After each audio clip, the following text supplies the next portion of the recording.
नमस्कार दोस्तों, बेबाक भाषा में आपका स्वागत है। आज चर्चा फिर फ़िलिस्तीन पर, और इसके लिए हमारे साथ स्टूडियो में मौजूद हैं विनीत तिवारी। आपका बहुत बहुत स्वागत है। विनीत जी लेखक हैं, कल्चरल पॉलिटिकल एक्टिविस्ट हैं, और जितने भी जन आंदोलन देश में चल रहे हैं उनसे कहीं ना कहीं संबंध रहा है।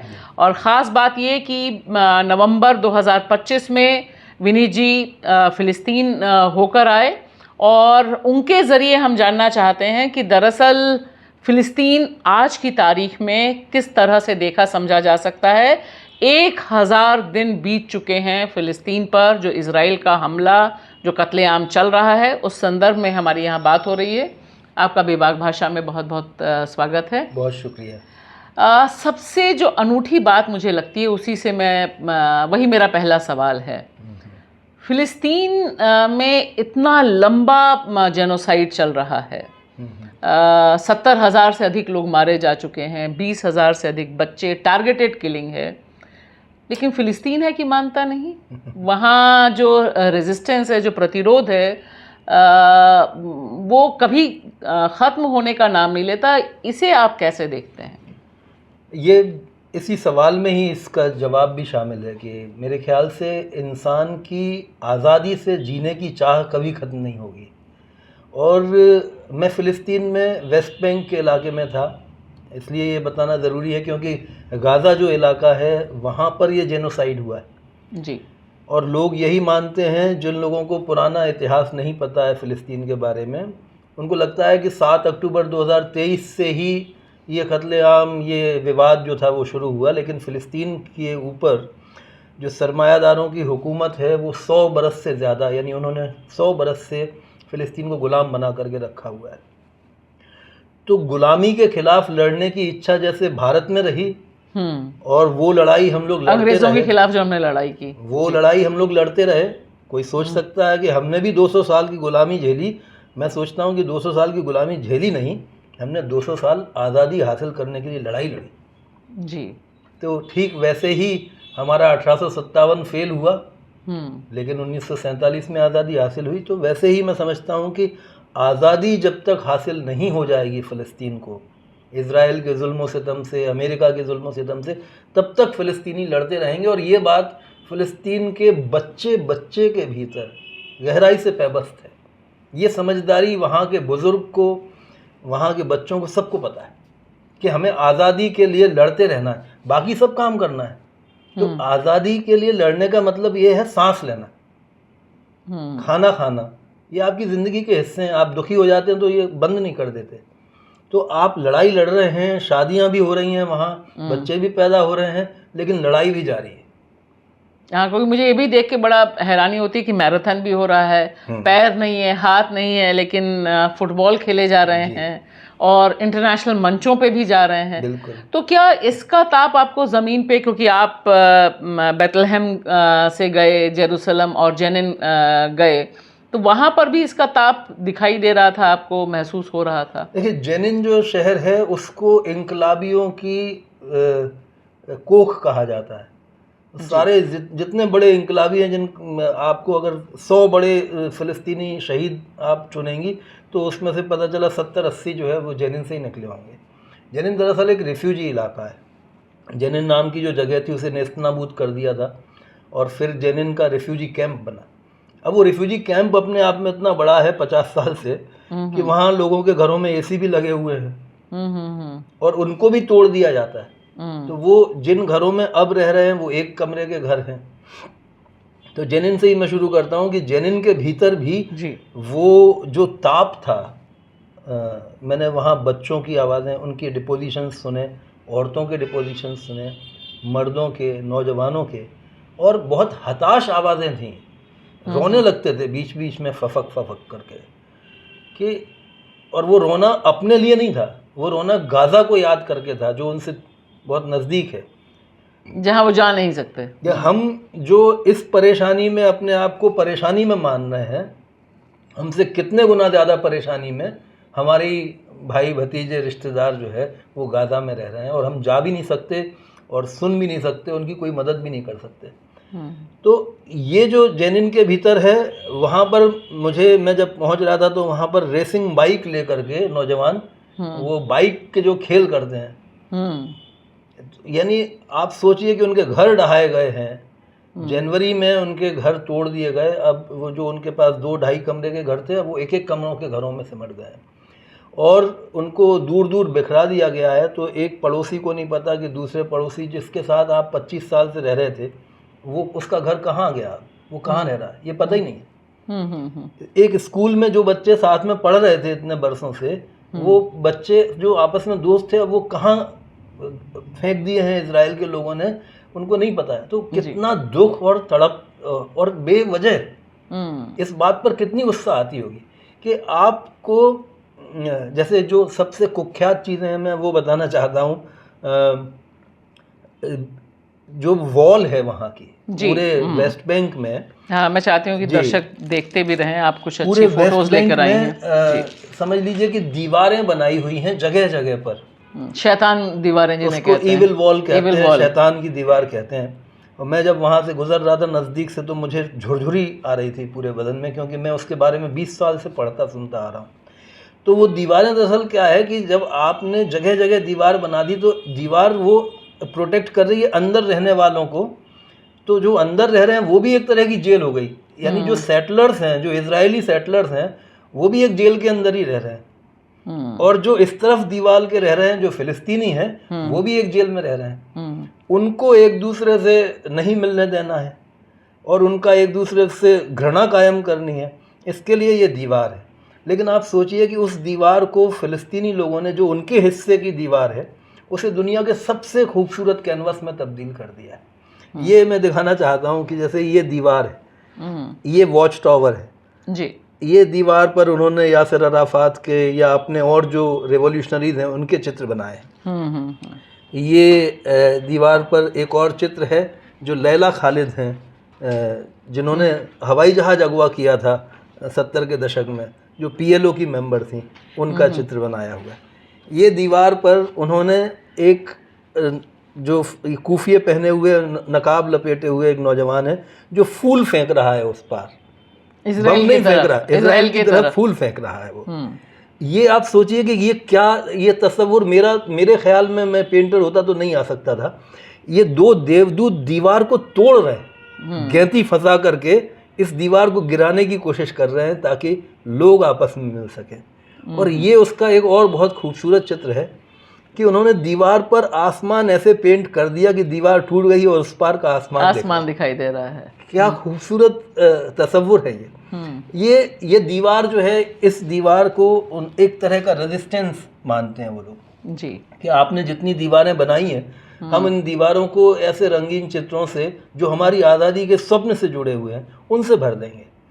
ऐसे ही दूसरी मैं उदाहरण देता हूँ, इस पूरी दीवार पर आपको लगभग हर जगह पर ऐसे कैमरे, CCTV वगैरह ऐसे मिलेंगे जो आपकी आत्मा के भीतर तक झांक रहे हों, ऐसा लगता है। तो ये इस तरह का रेजिस्टेंस उनके भीतर है जो उन्हें बचपन से, यानी रास्ते चलते लोगों को, फिर चेक पॉइंट्स, सबसे, जैसे दीवार बहुत बदनाम है ये सारी दुनिया में, उसी तरह से जो चेक पॉइंट्स हैं वो बहुत बदनाम है। 10 स्क्वायर किलोमीटर का शहर है बेथलहेम जी, यानी 3 किलोमीटर ऐसे जाइए, 3 किलोमीटर ऐसे जाइए, शहर खत्म हो जाता है। इतना छोटा सा, खुद फिलिस्तीन ही छोटा मुल्क है, बहुत छोटा है जी। लेकिन उस 10 स्क्वायर किलोमीटर के इलाके में उन्होंने 67 चेक पॉइंट लगा रखे। तो इतने चेक पॉइंट हैं कि एक मोहल्ले से दूसरे मोहल्ले में जाना है अगर आपको, तो एक गेट लगा हुआ है जो स्वचालित है और वहाँ पर इजरायली सोल्जर खड़े हुए हैं, और वो गेट कब खुलेगा ये आपको पता नहीं।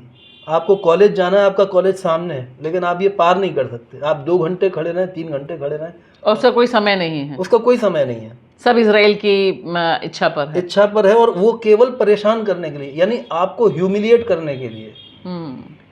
ये वजह है कि इस तरह से वहाँ ह्यूमिलिएट किया जाए लोगों को, तलाशी के लिए 2-2 घंटे 3-3 घंटे रोक दिया जाए जी। कोई माँ अपने बच्चे को स्कूल छोड़ने जा रही है, उसके कार को नहीं निकलने देंगे, यानी they have cars. You see, जैसे कल मुझसे कोई पूछ रहा था कि उनके अच्छा कारें हैं उनके पास, फिलिस्तीनियों के पास, yes, they are better off. मैं यहाँ से कुछ, मुझे लोग जब मैं जा रहा था तो कह रहे थे कि कुछ सामान ले जाओ उनको देने के लिए, तो कोई पुराने कपड़े या कुछ इस तरह से उनकी मदद हो जाएगी।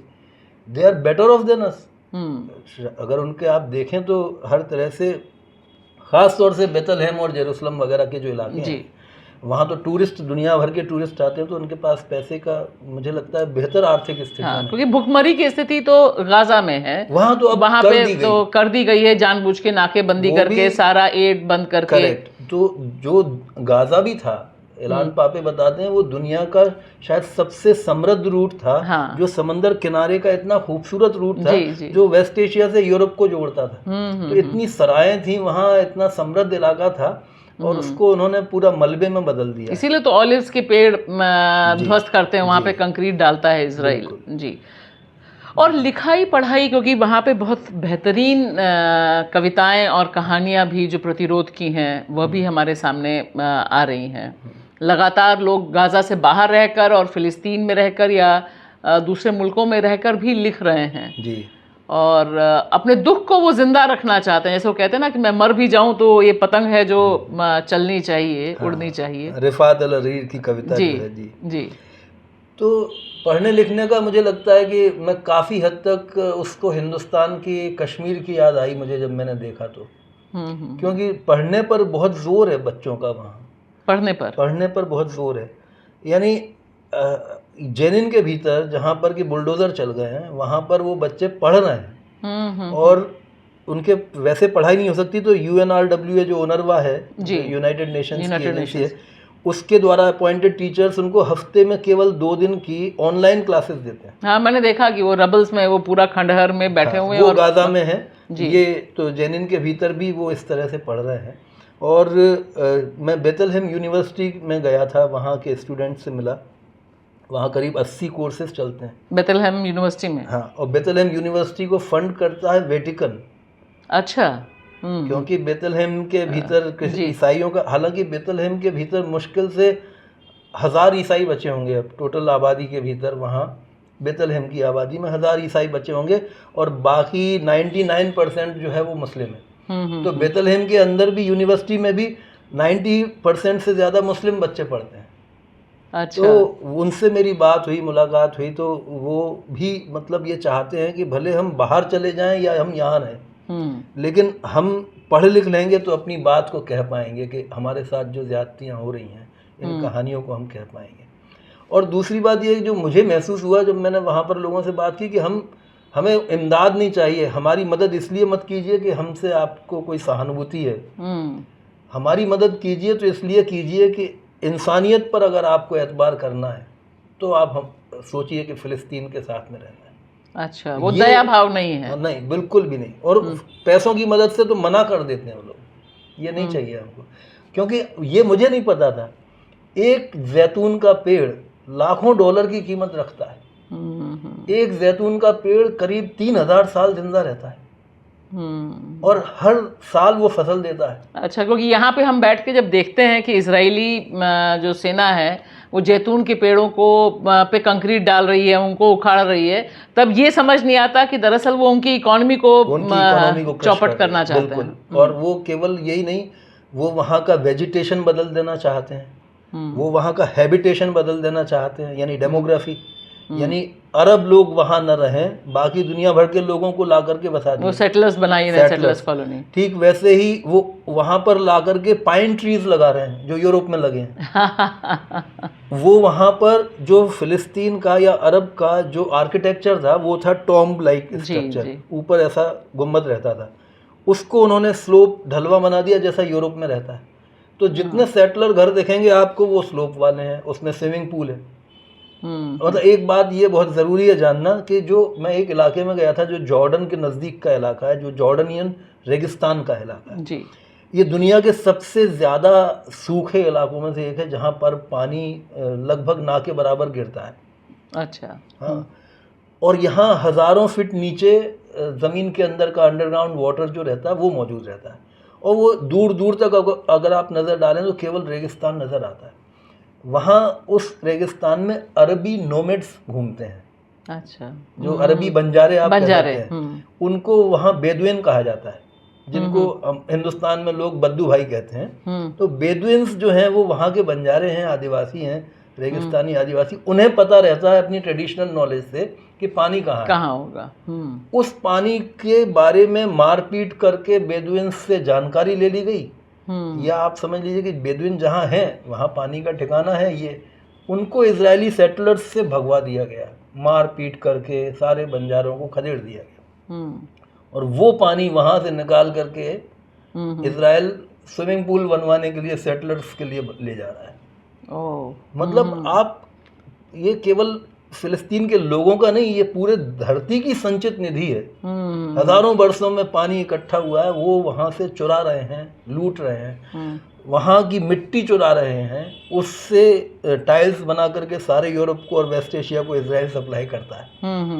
तो यानी हर तरह की लूट उनके जीवन के साथ की जा रही है। लेकिन जो सवाल शुरू में तुमने किया कि वो कौन सी चीज़ है जो उनको रखती है आगे, तो जेनिन के भीतर देखा, जेरूसलम में आप सोचिए इजराइल और फिलिस्तीन दोनों का एडमिनिस्ट्रेशन कहा जाता है, और सड़क के ऊपर मैंने देखा, मैंने जीवन में इतने भयानक काले घोड़े नहीं देखे थे जो वहाँ देखे, और उन पर काली उसमें लदे हुए जो इजरायली डिफेंस फोर्स के फौजी थे, वो आईडीएफ के लोग जो अपने वजन से ज़्यादा हथियार टांगे हुए हैं, उनको देखकर झुरझुरी आ जाए।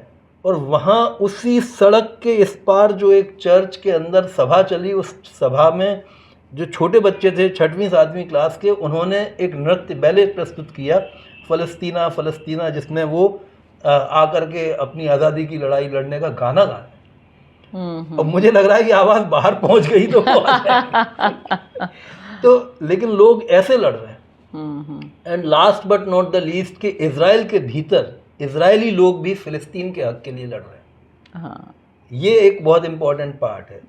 मैं वहाँ पर आयदा टूमा सुलेमान से मिला, जो वहाँ की इजराइल की कम्युनिस्ट पार्टी की सांसद है, महिला सांसद है, और उनको कई बार निकाल दिया गया, कई बार उनके ऊपर पेनल्टीज लगाई गई, वो सब किया गया, लेकिन वो वहाँ पर फिलिस्तीनियों के हक की लड़ाई लड़ती हैं और ट्रेड यूनियंस करती हैं कि वहाँ पर, और ये बहुत दुखद है जानना, और ये बात भी शायद सबको पता चलनी चाहिए कि फ़िलिस्तीन के लोगों से ही जो काम सेटलर्स का करवाते थे इजरायली लोग, वो फ़िलिस्तीन के लोगों से ही करवाते थे। यानी मजदूरी करना है या जितने छोटे काम करना है, उसमें फ़िलिस्तीनी मजदूर लगते थे। जब 7 अक्टूबर 2023 हो गया तो आपने फ़िलिस्तीनियों की एंट्री बंद कर दी, तो अब मजदूर तो चाहिए, अब यहाँ से जा रहे हैं, भारत से भेजे गए। तो देखिए आप ये किस तरह का एक हमारा, कहाँ तो हम सॉलिडेरिटी दिखाया करते थे फ़िलिस्तीन के साथ, और कहाँ ये आज हमारा फादरलैंड हो गया है इजराइल। तो हम जो है वो इजराइल की सेवा में अपने चाकरी के लिए अपने यहाँ की मजदूरों को भेज रहे हैं। तो बहुत ही ये एक अंत में, क्योंकि आप होकर आए और 2023 7 अक्टूबर के बाद गए आप फिलिस्तीन, आपको क्या लगता है कि from the river to the sea Palestine will be free वाला जो नारा है, ये हकीकत हो सकता है क्या, आपको लगता है, या ये कि ये ख्वाब है खाली? नहीं, एक तो ये कि ख्वाब भी है अगर, तो वो देखा जाना ज़रूरी है। ये बहुत ज़रूरी ख्वाब है, जिसको देखने के लिए भी ज़िंदगी जाए तो कोई ख़राब बात नहीं है। तो ये ख्वाब देखा जाना ज़रूरी है, क्योंकि ये आज़ादी का ख्वाब है, हम गुलामी का ख्वाब तो देख नहीं सकते। और दूसरी बात ये कि हाल में वेस्ट एशिया के भीतर जो हलचल हुई है, जिसका मैं जिक्र कर रहा हूँ ईरान का जी, उसने फिर से ये साबित किया है कि अमेरिका अपराजेय है, ये एक मिथक है। इस बात को लोग भूल जाते हैं, और जो अमेरिकी मीडिया वो भुला देता है। वियतनाम में हारे थे, अफगानिस्तान से भागे हैं, इराक से भागना पड़ा है, ईरान से अभी क्या हालत हुई है उनकी। तो जो इजराइल है, एक तो ये बात है कि ये केवल एक मॉरल बात नहीं है कि हम जो है वो सच्चाई पर हैं इसलिए जीतेंगे, ये मॉरल बात नहीं। आप लड़ ही नहीं सकते। आप सोचिए कि अगर आपने अपने बच्चों को इस तरह की शिक्षा दी है कि लूटो, खाओ, कमाओ और कैसे भी कुछ भी करो, वो बच्चे कैसे सस्टेन करेंगे, वो सोसाइटी कैसे सस्टेन करेगी? अगर आप ऐसे सोसाइटी बनाएंगे जिसमें लूट मार जो है वही एक आदर्श हो जाएगा जीने का, तो हर कोई किसी को भी लूटेगा, मारेगा, तो वो सोसाइटी सस्टेन नहीं करेगी। सस्टेनेंस के लिए ज़रूरी है ये प्यार मोहब्बत की जो बातें की जाती हैं, these are not moral things, these are pragmatic things. ये हमारे लोगों ने, फिलोसोफर्स ने इसको समझा कि ये इनके बिना जीवन चल नहीं सकता। प्यार के बिना, मोहब्बत के बिना, आपसी सहयोग के बिना जीवन चल ही नहीं सकता, और वो इसलिए ज़रूरी होगा ही होगा।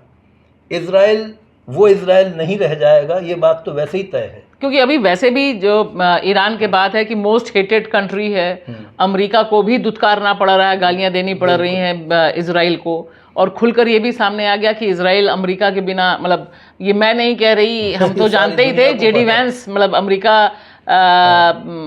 के ही लोग कह रहे हैं कि भाई तुम 2 दिन युद्ध नहीं चला सकते।